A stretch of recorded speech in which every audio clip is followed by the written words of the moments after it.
যে ব্যক্তি জুমাবারে সূরা কাহফ পাঠ করবে এটা তার জন্য নূর তৈরি করে, যা এক জুমা থেকে পরবর্তী জুমা পর্যন্ত স্থায়ী হয়।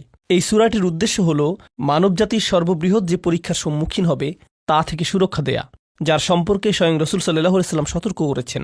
সূরাটি নিজেও সেই কঠিন পরীক্ষাকে বা'সান শাদীদাম মিন লাদুনহু বলে উল্লেখ করেছে, যার অর্থ স্রষ্টা কর্তৃক নির্ধারিত ভয়ঙ্কর যুদ্ধ। আর ঈমানদারদেরকে অভিনন্দন জানানো হয়েছে এই বলে যে তাদের সৎ কাজগুলো বিফলে যাবে না। এটি একটি গভীর তাৎপর্যপূর্ণ সূরা, অত্যন্ত অনন্যভাবে বিন্যস্ত। আমি এই সম্পর্কেও আপনাদের কিছুটা বলবো।